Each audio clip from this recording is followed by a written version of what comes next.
After, go ahead. Thank you. Thank you. Happy birthday, my Kevin. I love you. Happy anniversary. My name is Leslie Strange. I'm a recovering alcoholic. Thank you, Phil, for asking me. It's an honor. It's always an honor and a privilege. And it's like, sometimes I hear myself so much. I'm like, why do they want to hear me again? But I'm one of those people that I'm not a canned speaker. I'm not a speaker that you could repeat with me. I might say some things you've heard before, but the way that my spirit of my universe works, that it always gives me chapters, because my life is a love story. My life has tragedy, comedy, goofiness, funniness, silliness, heartbreak, trauma, and all of that stuff. But all of that stuff comprised together, rolled together, is the gumbo of my life. Yeah, I said gumbo because I'm hungry, but it's the gumbo of my life. And I don't regret anything. The book talks about we don't regret the past, nor do we wish to shut the door on it. Well, I've come to understand, as I was telling my 23-year-old, I said, don't regret anything that you've gone through, because his life is going good right now. Don't regret those times when you were calling me from Los Angeles to Atlanta, crying and in a fetal position. Don't regret those hard lessons of falling out with your dad or whatever. I said, because all of those things cumulative makes you exactly who you are at this moment. At 10 minutes after the hour, wherever you are, it is 10 minutes. That makes me my best me right now. I'm more sober right now at this moment than I've ever been in my whole life. Can you believe it? Right now at this moment. I think you are too. If you knew, guess what? You're sober, the most sober you're going to be right now. See, because I'm the alcoholic of the variety, I forget about right now, and I like to time travel. See, I like to go into what's going to happen 5 minutes or 5 years from now, or I'd like to time travel the other direction. Old timer told me when I travel into the future, I'm somewhere making up scary stories and scaring the hell out of myself. And if I travel into the past, it's usually peppered with resentments and stuff.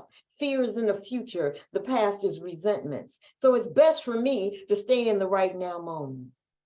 Now, I don't always stay there, and you'll hear that in my story. I have, even today, my sobriety date is November 2nd, 1988. I've been sober for 34 years. I'm 62 years old. I came in at 28 with braces on my teeth. Now I got to buy some teeth. Look at life. Shut up, don't judge me. I ain't the only one missing the teeth behind the eye teeth on back. Don't play. Some of y'all didn't put y'all's in today, but I ain't going to judge you. Let me borrow them. But, I love this. I'm funny. I'm funny. I'm hysterical to me. I don't know about you, but you can laugh because I'm not a glum lot by my damn self. I'm a whole amusement park. Ain't that right, Russell? Russell, no. So the thing for me, and forgive the background disturbance if you hear anything, I'm at a barbecue. I live in Atlanta now. I'm originally from Los Angeles. And I said, y'all, somebody got to turn on some computers because I got to go Zoom because this is my primary purpose. It's amazing when I ask certain people and they swear they've been around for a while. So what's your primary purpose? Not to drink. You should hear the answers. I said, my primary purpose is, according to the big book of Alcoholics Anonymous, is to stay sober and help other people. See, I'm selfish and self-centered and self-seeking. In fact, on page 62 in the big book of Alcoholics Anonymous, those first two paragraphs, that's all me. One day in my quiet time, I was reading that book and something jumped off the page. And it said self, self, self, peppered all through those two paragraphs. I said, damn, they had ourselves, every form of the word self. I started numbering them. Spirit said, start numbering them and look at it. They said selfishness and self-centeredness, Edna, is the root of my problem. I was like, damn, well then the tree is raggedy as hell then, huh? If that is the root of my problem, then the whole tree needs to come down. See, I'm a recovering Catholic school girl, Dominus and Latin and all that, and bless you, my child, holy water. I'm that girl that came from Catholic school. My mother was in the film industry. She had a good job, and she's a veteran of the United States Army, and she came out of the Army in the 60s, and she had me, and then she had my younger brother. I have two brothers that passed away between the two of us, but my brother and I both suffer from this disease of alcoholism. And so when I grew up, you know, back in the 60s, it was real cool to send your kids, especially African-American kids, to send them to Catholic school. Best education I've ever had. I believe some of my intellectual that I like to brag about, you know, I was an avid reader. I think some of my quote unquote book smart came from Catholic schools, but them nuns, I'm sorry, if you got any former nuns or you got nuns in your family, just put me on your resentment list, because I could stab a nun when I was coming up. They was the meanest, big ankle support holes, wanted to, some was wrong. It's funny, don't get your panties in a knot. If you're Catholic now, I'm cool with the Catholic thing. That was just how I grew up. See, I grew up with that damning and condemning God. Benjamin, it was that God that, okay, you did this wrong, so I'm gonna break that left leg. Or you did this wrong, you're gonna get in a car accident. Everything had consequences. And growing up as a kid, you scared. I don't know about you, but I was terrified. I was scared of making a mistake. I was scared of breaking the commandments. I was scared of not going to confession. I was scared of not doing a rosary. I was scared. I was terrified. But the funny thing about recovery is you don't know how scared you lived, if you're like me, until you get on this side. And you look back and go, I was terrified of people and everything. I did not know. So for me, growing up in Catholic school, I did all the pomp and circumstance, the first Holy Communion, I got the confirmation name, I knew all the prayers and everything, but I didn't have a relationship with the power. All I was told is my mother said, don't bring no D's and no F's home. And my mother was a Winston cigarette smoking, cussing, listening to Richard Pryor and Red Fox album woman. Don't play with me. I like Don. He know what that is. That's the old people clapping. They be knowing what that. You know, my mother was one of those kind, but she was a cool mother. Because see, my mother used to go to work in hot pants and wet look boots and big old Angela Davis Afro wigs. She was the coolest mom on the block, but she didn't play. My mother wasn't an alcoholic. She didn't suffer from this disease. But my mother was a hard, she handled us hard, but she loved us with the only language she had, and that was to make sure we had everything we needed. You know, I come into the rooms of Alcoholics Anonymous when I was 28 years old, and I didn't realize how fortunate I was. It's something about parenting. It's something about mothering. You know, I listen to a lot of fifth steps, and mama is just she's just the cross on the cross. It's something about our mothers. I said we should name this Mothers Anonymous, because poor mamas, all the mamas get beat up. The kids, my thing was my mother was married 5 times. I thought I was a drunk because she got married too much. What that got to do with me? I thought I was a drunk because she used to throw shoes at me, and you'd have to do the matrix. We learned the matrix move with my mother because she throws stuff at you. You know what I'm saying? But she did the best she could. And she raised me based on what she was raised like. So if you have problems with your mother, find out how her mother was and her mother was. Find out. Polly P always talks about that. And I didn't learn that till I was today years old, that usually our parents emulate what was given to them. So let them off the hook. But I'll tell you how to do that later when we talk about step 9. So basically, going to Catholic school, I'm doing the right thing. I'm the oldest. I'm pressing the skirts with all the damn pleats and polishing the black and white Oxfords. And I had a younger brother. And I was a pretty good kid until somebody somewhere about 16 years old, somebody introduced me to King alcohol. Now, let me tell you what that looked like. Let's go back in the time machine. I was born in the 60s. So all you 80s and 90s babies, just stay close, listen. So, you know, we used to have parties, and you knew you grew up. Adrian, you knew you were getting older when the parties were night parties. That was the coolest thing ever, to go to a nighttime party. So exciting.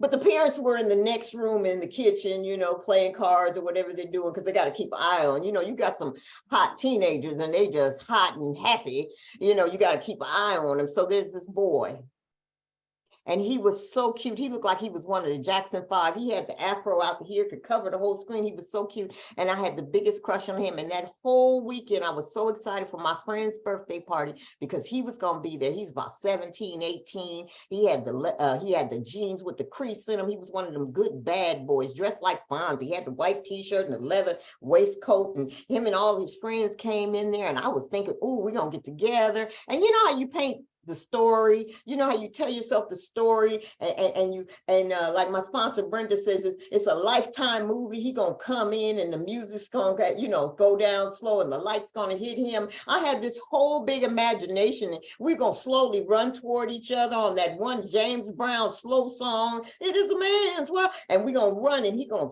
toss me back. I had all that delusional stuff going on. Baby, he came in the party with a brown paper bag and a bottle in his back pocket.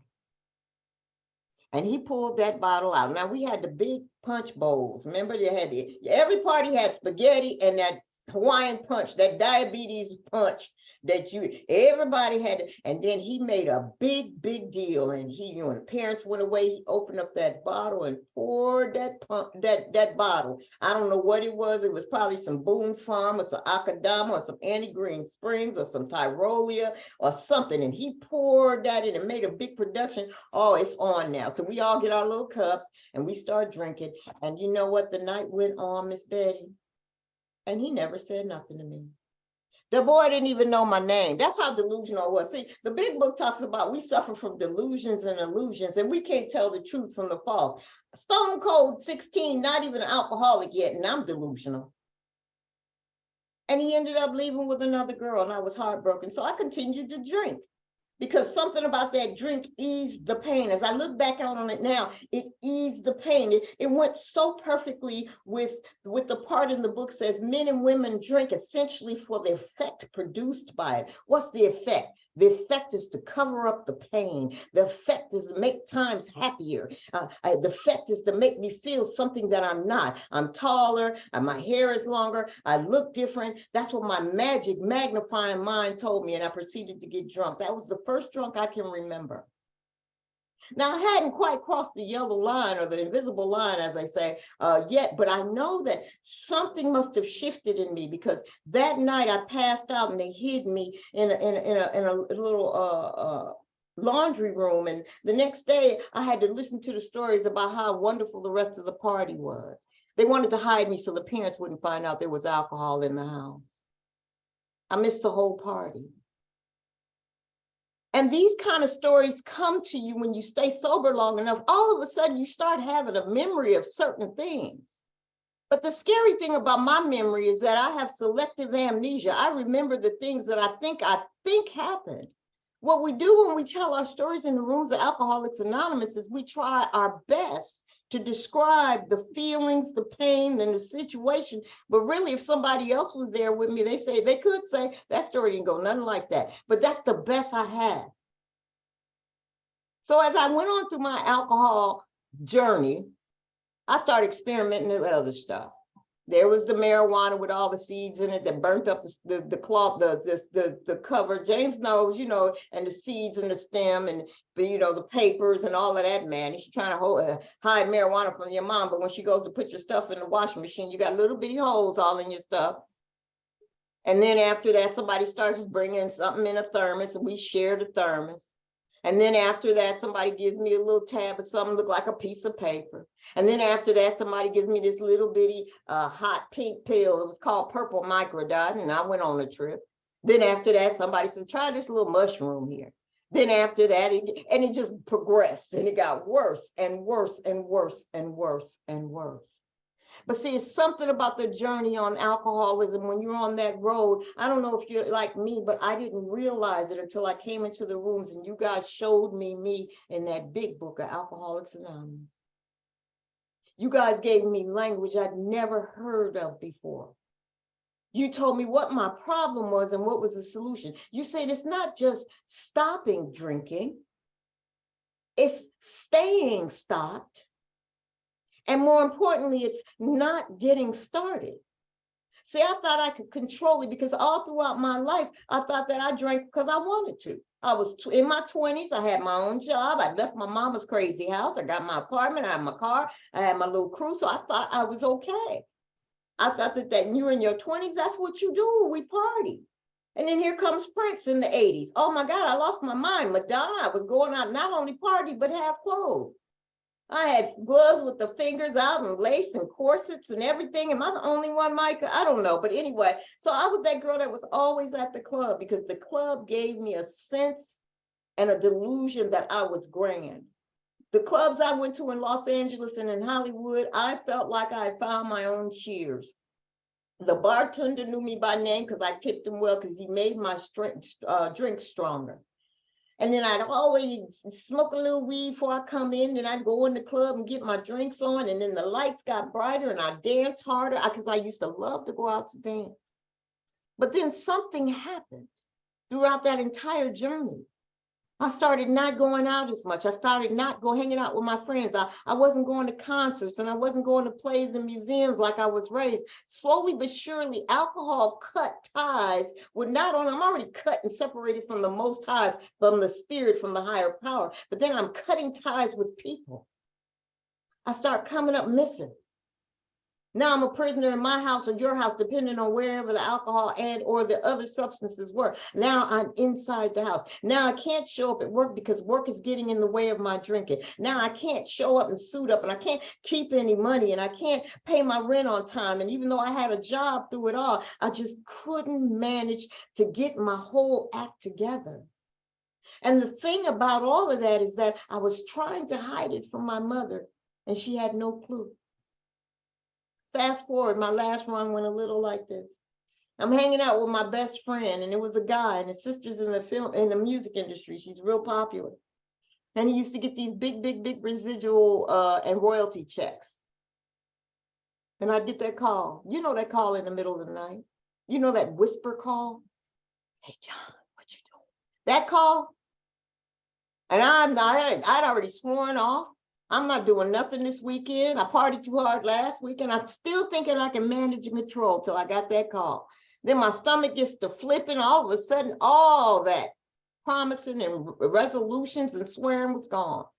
He sent a cab for me. I went to the motel. Because see, by the time I was done, there was no longer no Sunset Plaza hotels and no Chateau Marmont hotels. They were motels where you wouldn't even sit on the covers. That's how nasty they were.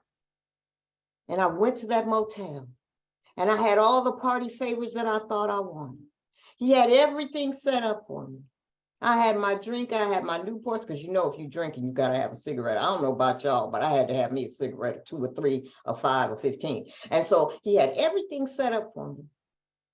And this particular time, I don't know what it was. I don't know if the stars were lined together. I don't know if the moon was in Sagittarius. I don't know what it was, but I took a drink, Cab. And then I did that other stuff. And guess what? That sense of ease and comfort, that immediate didn't come. I didn't get I said, okay, I must be doing this wrong. I must be doing this too fast. Something's wrong. So I'm going to pause for a minute. I'm going to try it again. Because, you know, I try to exert myself even the more. And I did it again. And guess what? It was nothing.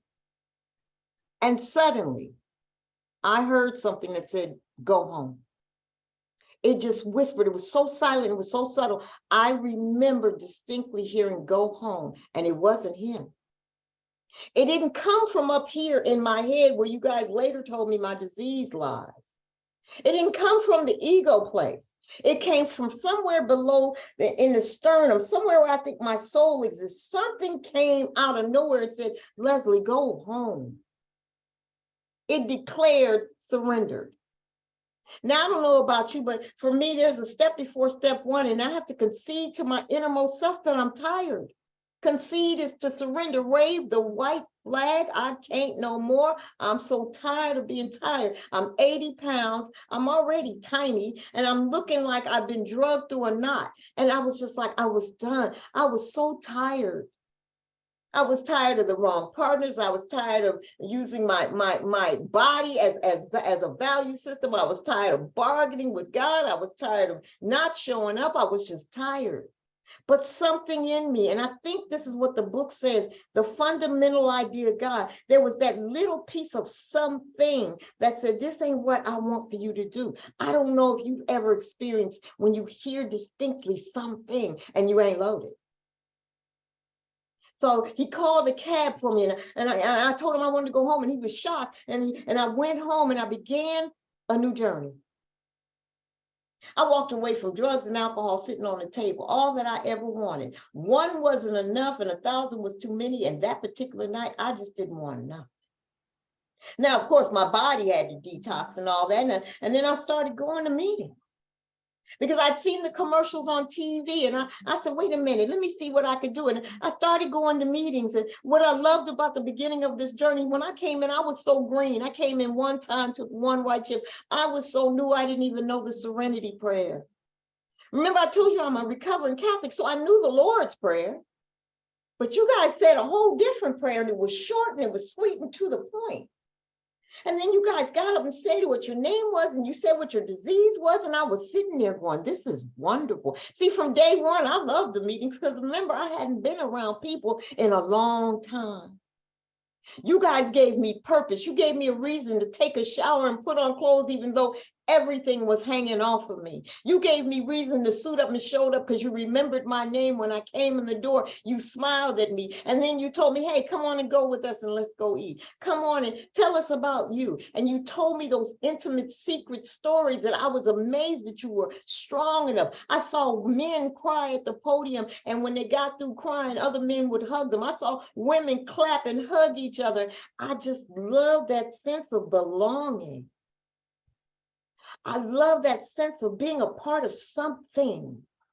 I didn't know what I was going to get, but I was so excited to be around people. I even say it today, people are like Christmas gifts.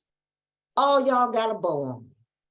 And even to this day, I love, love, love people. People are amazing, and you guys showed me that amazing grace in the rooms.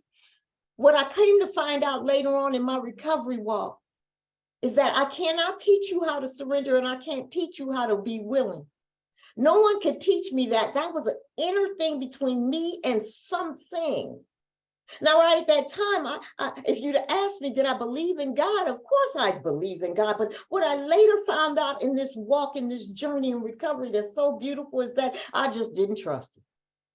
In fact, you guys gave me some words in the big book of Alcoholics Anonymous. You said, not only do you not trust God, you don't have a relationship with it. Thus, you don't have a relationship with other people. In fact, you mad at other people for stuff that they did 10, 20, 30 years ago. I'm like, you kidding? See, not only did you guys break down the book, but then you gave me skin, you gave me instances, you gave me scenarios, you gave me metaphors, you gave me analogies to draw a clear picture of my dilemma. You guys told me, I'm not here to get you sober, and we're not here to get you stay and stop. What we're here is to get you introduced to a power that can solve all your problems. I said, you kidding me? I need $5. They said, no, not like that, selfish. We want you to grow into this trust of this thing that's outside of you. That same thing that enacted grace and brought me into the rooms of Alcoholics Anonymous. I said, what's that thing? They said, it ain't you. And I know somebody's in here right now hoping that they can get a break, hoping that they hear a word or get a smile or something that can relieve them of the bondage of this dis-ease. But I come to tell you today that it's a 1 minute, 1 nanosecond at a time sometimes. You guys told me get a sponsor. And see, I'm that kind of girl. I like to talk, as you can tell. Don't judge me. I like to talk. So I wasn't so scared to tell them my stuff. But what I didn't want to do is that writing. Hello, I'm sorry. Am I the only one?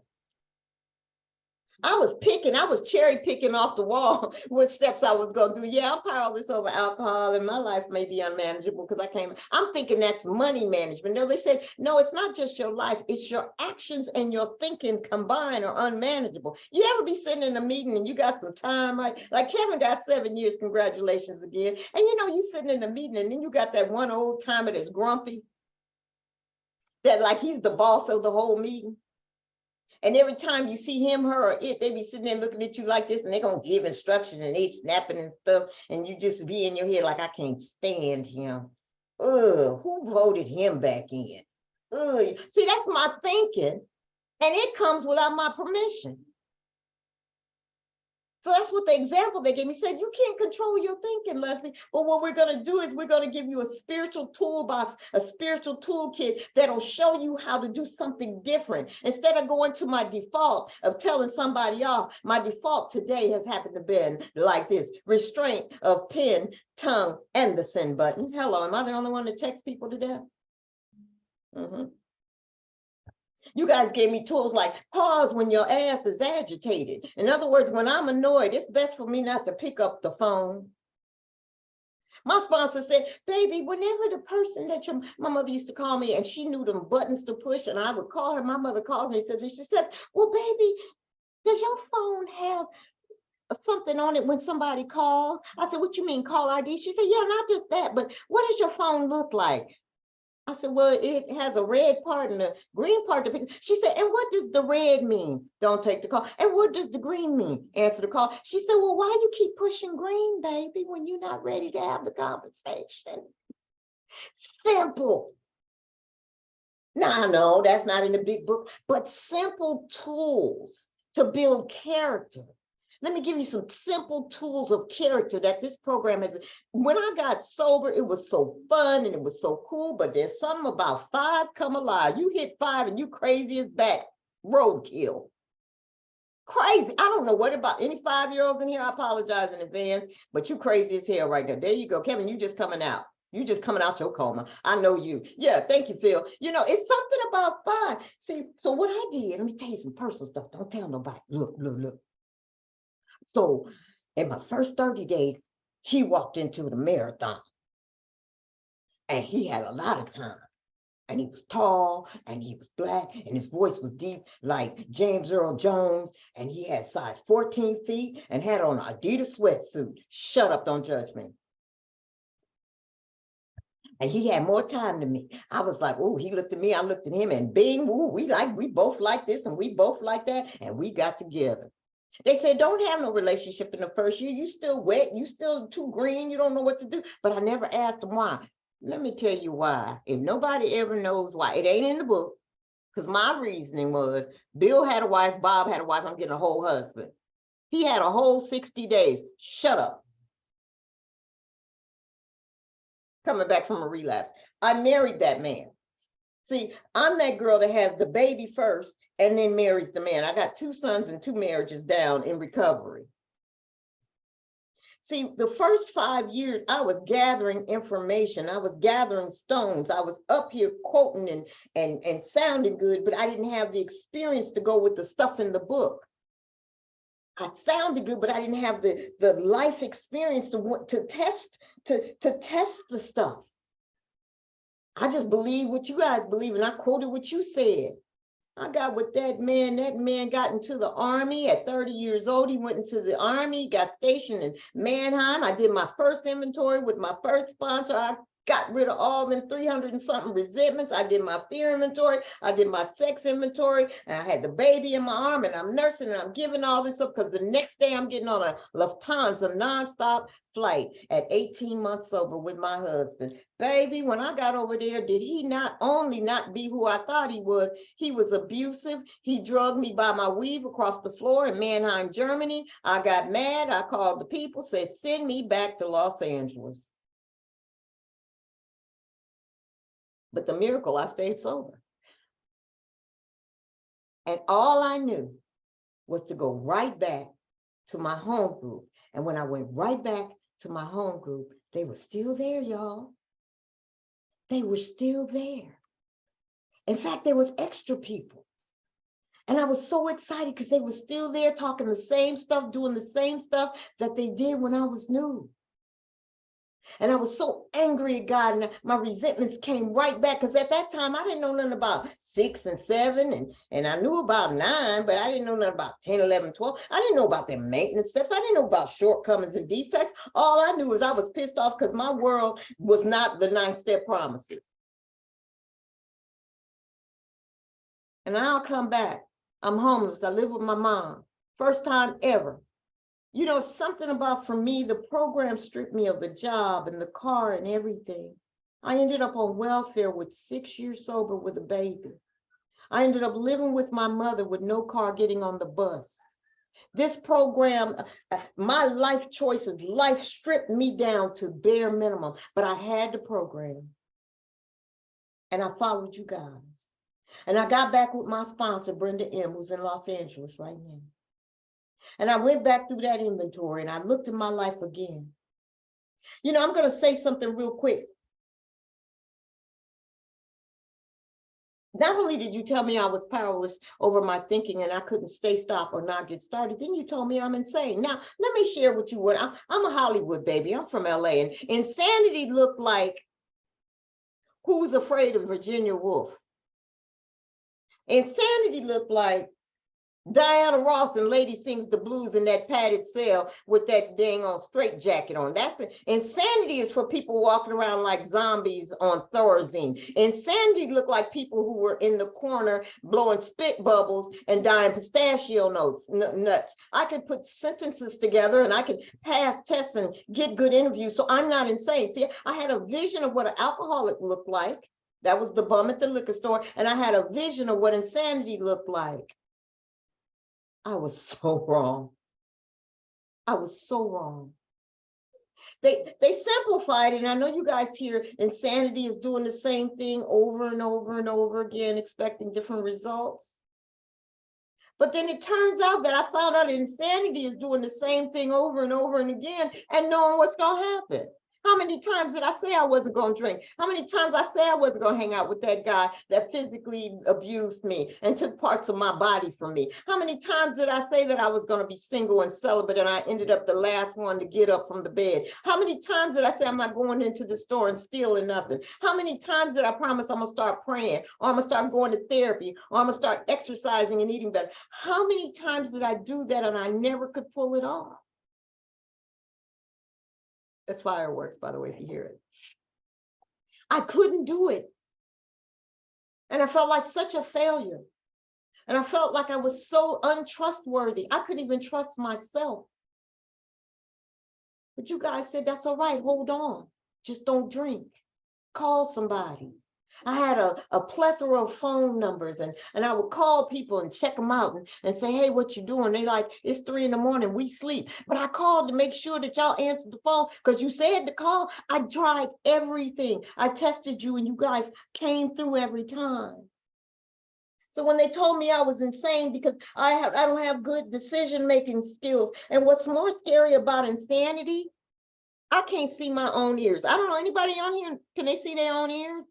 I mean, I know if you're looking in the Zoom camera, or if you're looking in a mirror in the bathroom, you turn to the side, there you go. You got some big ears, Russell. But yeah, you can see your ears like that, but I can't see my own ears. I need guidance. I need a spiritual guide. I need a mentor. I need somebody to tell me when I'm raggedy and I'm stinking.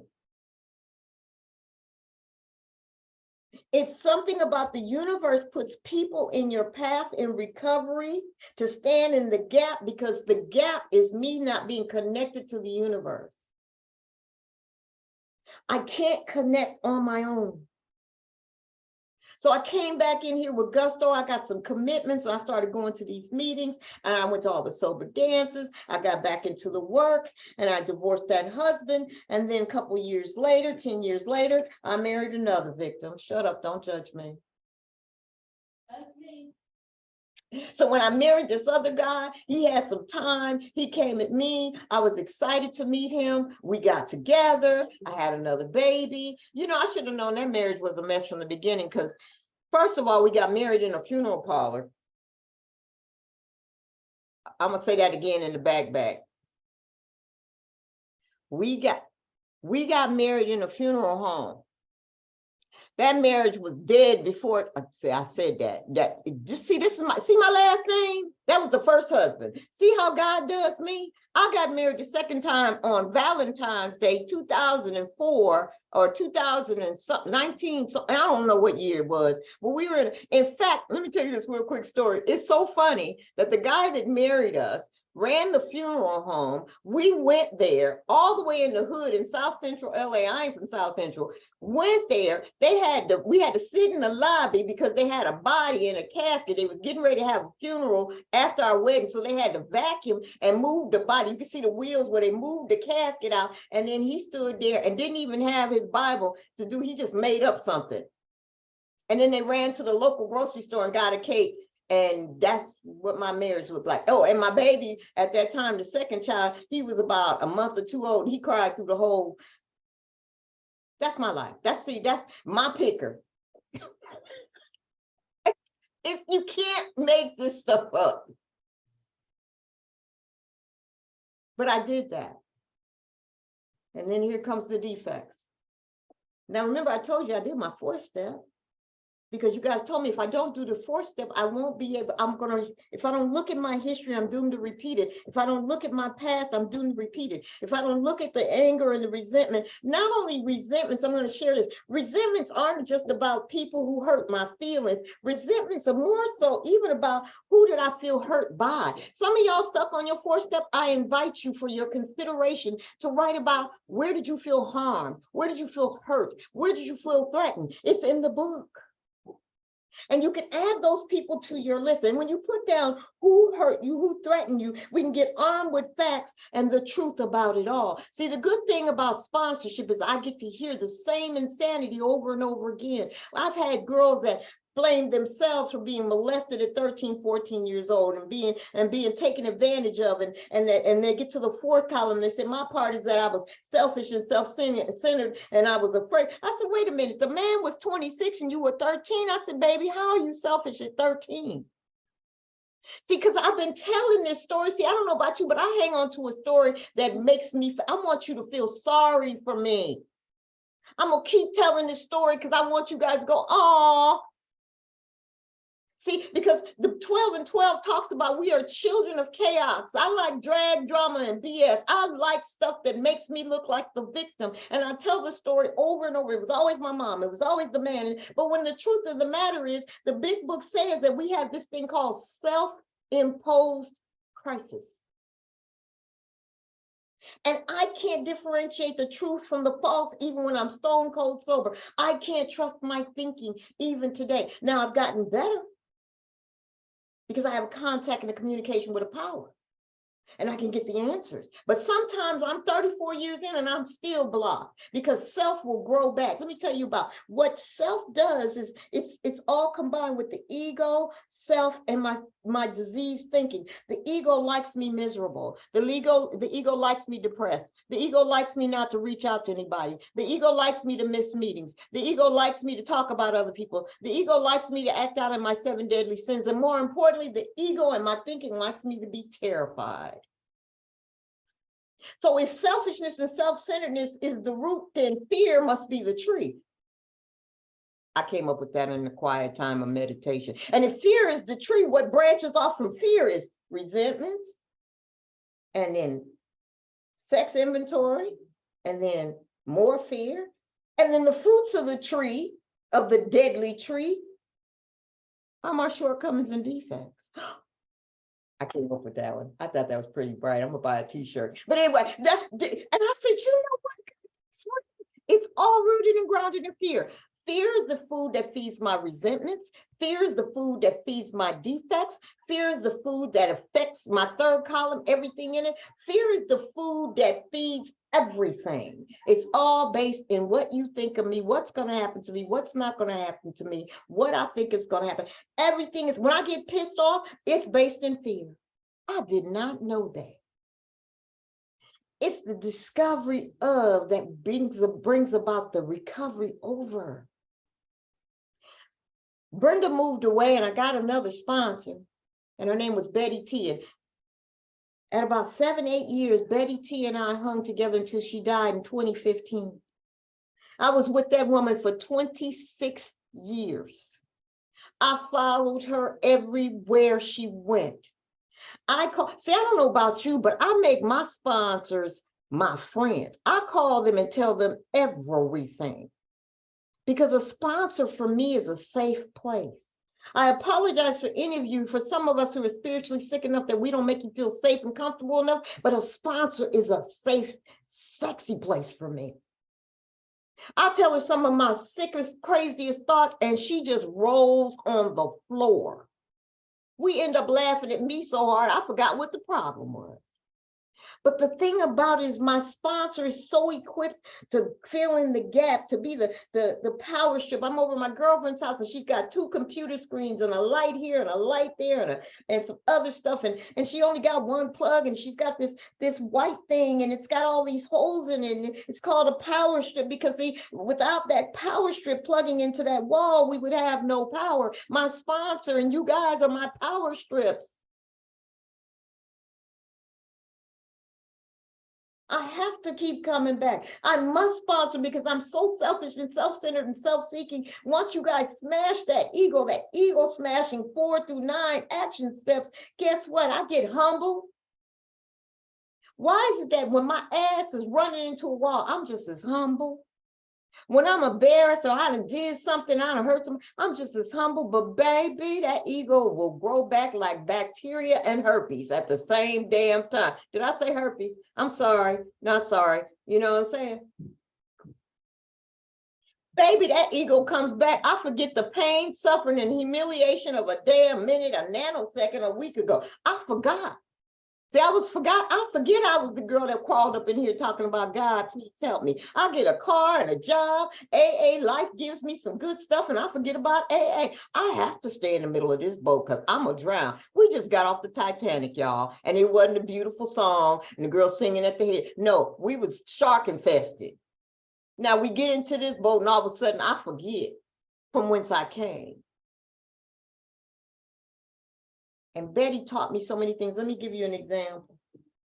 One time I was before I married my second husband, and he and I are good. And I'm going to talk about amends because it's really, really sexy. It's so amazing when you humble yourself and you go back to somebody and you tell them and they tell you all the garbage you did, and you sit up there and you say, is there anything I can do to right the wrongs? And they say, no, just keep doing it, or no, don't talk to me no more, or whatever the amends is, pay me my damn money, whatever it is. And then also to forgive them their trespasses as we forgive those who trespass against us. Oh my goodness. The power of forgiveness. My sponsor, Brenda, I'm back with her. Now, Betty died. I turned right back around and got with Brenda. And Brenda said, we're going to start practicing radical forgiveness. Radical forgiveness. You know how radical surgery and radical chemo, and that's when they're going to go in and it's a life or death thing. Radical forgiveness is something that's so amazing. If you want to be free, there's no steps to forgiveness. You ask God to help you with the willingness, Leslie. God, help me to be willing to understand that this person is not well. To understand, but for the grace of you, God, I am that person. So I was with that husband before we got married. And he was a philanderer. He was a man. And ladies, I got hold of his password for his answer machine on his phone. Okay, see, am I the only one that puts on the detective suit and start looking? Now y'all got Facebook, y'all be swiping and looking. See, you didn't have it back then, but you know, we just dig in the pockets. So I got his passcode. I started listening to the voicemail. Hey, boo, when you coming back to Texas? We miss you. We had so much fun. In fact, I caught him on a butt dial talking to another girl saying he wished he was with her for Mother's Day, but he had to be with his child's mother, but he really enjoyed her, but he gonna come over after he get done with me and pick up his plate and all of that. Oh, I heard a whole bunch of stuff, baby. I was sitting there, and every time I listened to his voicemail, it was like somebody was stabbing me in my heart. I became Greta Garbo. I was drama. Oh my God, I became the drama queen, capital. Double digits, got a lot of time, know better, but can't do better. Guess what happened? I called my sponsor, Betty T. I said, Betty, I'm listening to his voicemail. She said, oh, okay. She said, well, how many times do you listen to it? How many times do you call it? So I lied and I said, maybe once every week or so. It was every day, 17 times a day. Don't even try it. She said, oh, so I'm thinking I'm like, okay, well, tell me where to look in the book, or what do I need to write? I'm thinking I can write my way into right behavior and write my way out of the pain. She said, no, baby, just keep doing it. I said, keep doing it? Why would you tell me to keep doing it? She said, because there's nothing, you're beyond human aid, and there's nothing I can tell you. You just got to hit a bottom. You got to get tired. See, there's one surrender, and then you come in here for several more surrenders, and you surrender and surrender. And every time a defect pops up out of fear, then I got to run into that wall. And I'm not willing for God to do the 7-step removal of it until I hit a bottom. I could pray, I could write, I could chant, I could levitate, I could pray 5 times to the east. I could do all that stuff. But until my ass is tired of me, tired of being in misery, tired of being in pain, tired of being restless, irritable, and discontent. Until I'm tired, even today, I'm going to keep doing it. So what am I saying? 10, 11, and 12 are the maintenance steps to the discovery of the new me, of the new God, of the God of my understanding, or the God I don't really understand. In fact, when I think I know God, I need to kill it and start all over, because my ego will tell me I know all about this program. I know about this book. I don't need to do the big book again. I know about the 12 and 12. I can recite them backwards for you. I don't need to do that. But something has been discovered and it lies in my soul, and it's called the higher power, the most high, the one, whatever you want to call it, the nameless one, whatever it is, it's that source, it's that energy, whatever it is carrying me. It has carried me through the pandemic when I had no job. It has carried me through my son having a nervous breakdown and going to the VA and having to be put on a 72-hour hold and being in a paper suit looking like he wanted to kill himself. And now he because I prayed and I had to do a third step on him. Let me tell you what Betty says. I know I'm running out of time. Betty used to tell me this. See, Betty's not dead, first of all. Every time I say Betty T, she still lives in. Every time I remember something she told me and I apply it, she's still alive. I keep her alive. She told me something real profound. She said, if your energy is pulling negative, you need to look at the people around you, sweetie. What is it in you that keeps dragging yourself through the pain? Let me tell you what I did with that husband and all them phone calls. I got tired of hurting myself. And I knew I had to tell him that I had his cold. And of course, he did a flip. He did a gaslighting and blamed me. Why you all up in my so-and-so? And I just had to sit there and take it. But this program is called Character Building Program. It makes me forgive the unforgivable. I'm the girl that had an affair in the middle of my sobriety at 20 years sober with a guy that was younger than me, and I left that same husband and embarrassed him in front of the entire recovery community. We lived in the same community in recovery. And I moved the husband out and I moved the boyfriend in, and I had my youngest son, who was then 2 years old, calling him dad. Sober. I was in the middle of the boat, but you would have thought I was drunk. It was grace that kept me during that. And I think the fact that I still showed up and I still kind of sponsored people saved me.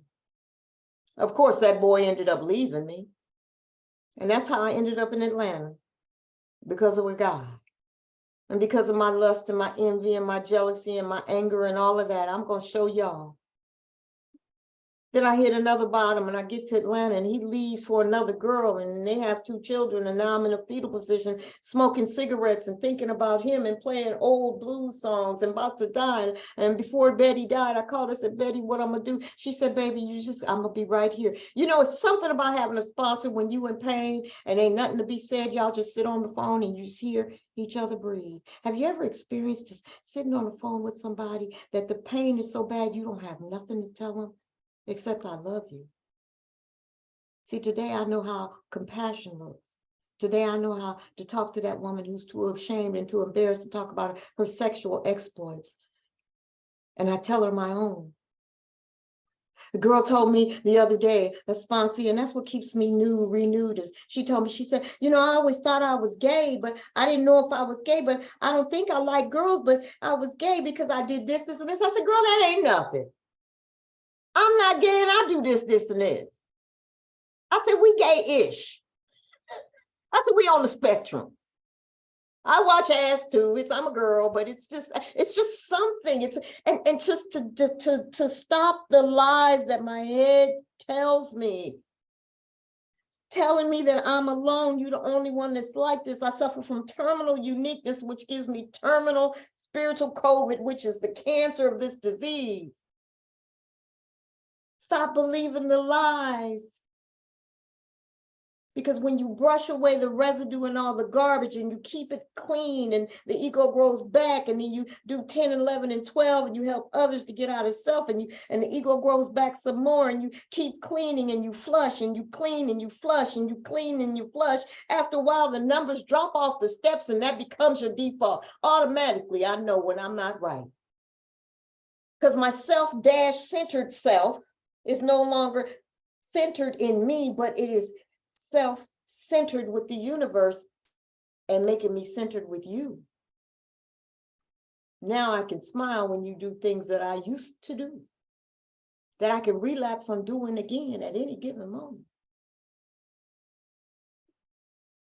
This program has given me a spiritual awakening because I was in a spiritual coma covered up with garbage like resentment, fear, and anger and defects and self-righteous anger and blaming. And my God doesn't represent fear in the negative or resentment or shame, guilt. My God represents character and love. All God does is love. Life, on the other hand, is a whole nother story. If life was a whole person, I take a hit out on life. Life is a beast. But this program teaches me to deal with the beast because I don't have to deal with it by myself. I got y'all, I got my sponsor, I got an army. And more importantly, I got a God. What I do now, and when it comes to meditation, is before my feet touch the ground, I'm gonna wrap it up with this. Before my feet touch the ground, I lay there, my eyes open up. I am now awake, and I look at the ceiling and I say, okay, God, who we gonna help today? Thank you for waking me up. Thank you for everything I have. Thank you for carrying me through COVID when I had no money. Thank you for letting me have my home. Thank you for all the sponsees and all the phone calls. Thank you for the Kevin Lloyds and the Phils. Thank you for everything you've given me and everything. Thank you. Now show me how we're going to work this day to day. Now I got a little bit of an agenda, but if you need to interrupt that agenda for your will to be done, I'm so ready. Let's do this. And then I have permission to unbuckle my seat of my selfishness and roam about the cabinet of life free, because that's what serenity is all about. Ain't that what I'm here for? I'm supposed to be happy, joyous, and free. I'm happy, joyous, and free, a day at a time, and can't nobody take that from me. I'm a woman of style, grace, and dignity, baby. I have style, I have grace, I have dignity, but it is not self. It is from the universe, and it is from the validation of my peers, and more importantly, it is from my God. May you find him now. My name is Leslie Strange, and I love you more than bacon, baby.